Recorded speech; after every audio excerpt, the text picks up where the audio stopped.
School, Bayswater. At our school, we have loads of Irish staff and loads of children whose parents and grandparents moved here to London from Ireland. We'd first like to hand over to our head teacher, Mrs. Connolly, who's going to tell you a bit about our history of our school and why our links of Ireland is so important to us. Thank you, De Niro. I always love to talk about St Mary of the Angels School and its great history. St Mary of the Angels School was established by Father Manning, who became Cardinal Manning in the 1850s. He came to this parish and there was a partially built church, but his mantra was first the school, then a church.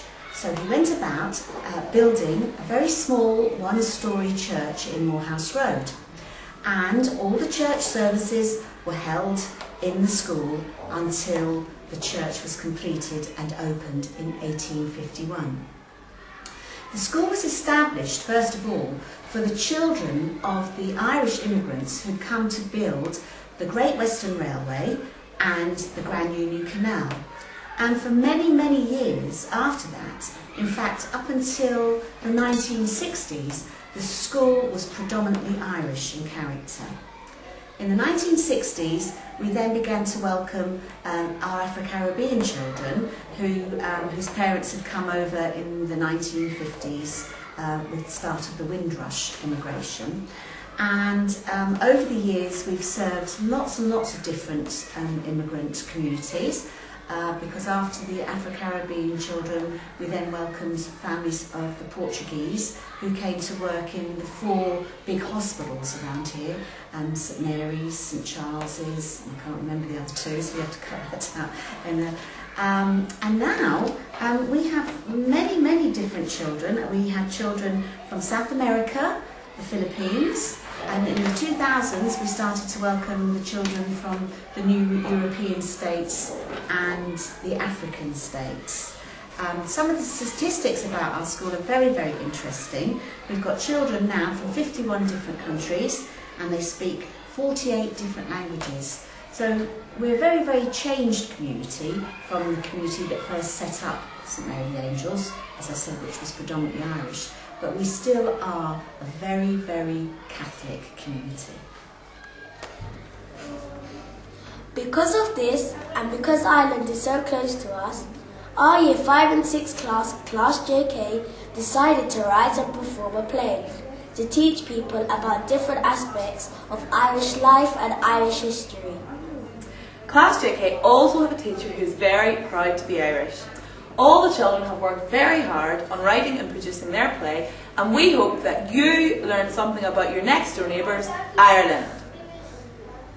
Happy St Patrick's Day 2010!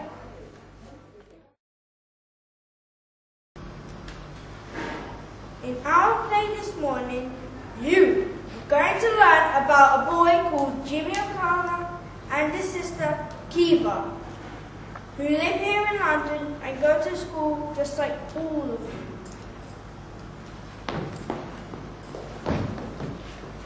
Oh no, it can't be that time of year again.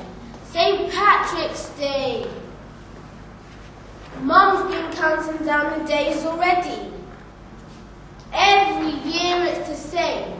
St Patrick this, St Patrick that. We don't even live in Ireland. Who cares? It's the 10th of March, only a week to St Patrick's Day. I can't wait. Aren't you excited, Jimmy? Excited? Excited? Why would I be excited?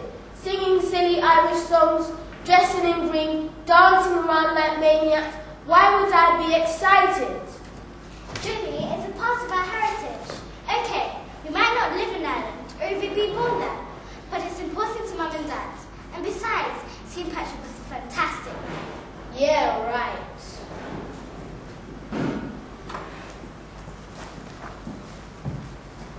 Jimmy O'Connor, I hope I'm not hearing this right. You better not be complaining about St Patrick's Day after what St Patrick did for Ireland. Like what? Just sit back and listen. I've asked some of my friends to tell you all about him. Sir John, this young pup still not getting into the spirit of St. Paddy's? Tell me about him. Leave it to us. We'll listen, sort him out. Good man yourself. About 2,000 years ago, the Romans conquered large parts of Britain and ruled there for hundreds of years. In Roman Britain, people followed many religions. In the year about 389, a baby boy was born. He was given a Roman name, but we now know him as Patrick.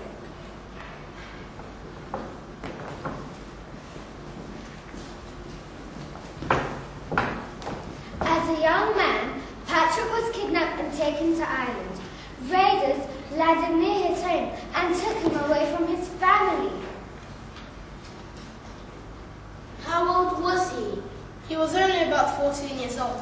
The raiders thought they would get a good price for him at the slave market.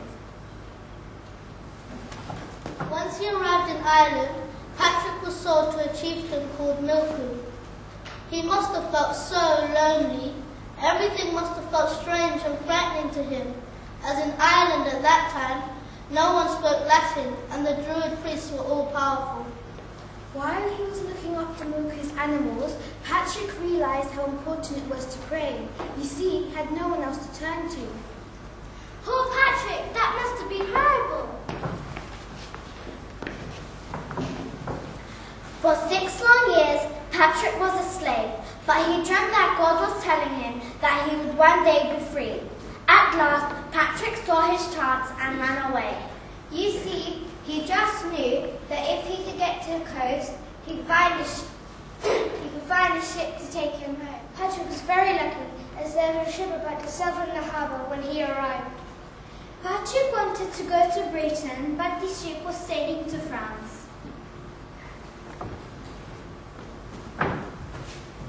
But he was so desperate to escape slavery that he travelled to France and made his way on to Britain from there. Patrick thanked God for his freedom. When he reached France, he still had a long and difficult journey back to his home. He was glad to be home, but his time in Ireland made him realise that he wanted to be a priest. Eventually, he returned to France to find a monastery where he could study. Patrick's faith in God was strong, and he knew that God had important work for him to do.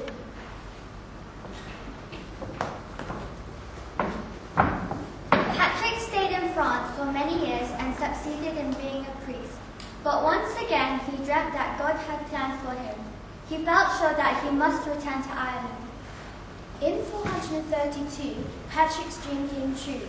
The Pope sent him to Ireland as a missionary to bring Christianity to the people there. So you're telling me Ireland hasn't always been a Christian country?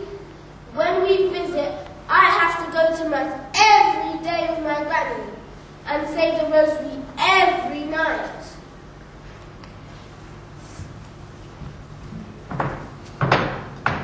Well, back then, the Druids were the leaders of the old Irish religion. They were against the Christian message. Patrick tried to show that Christianity offered a new hope. Every night, Patrick was afraid that he might be made a slave again, or even killed.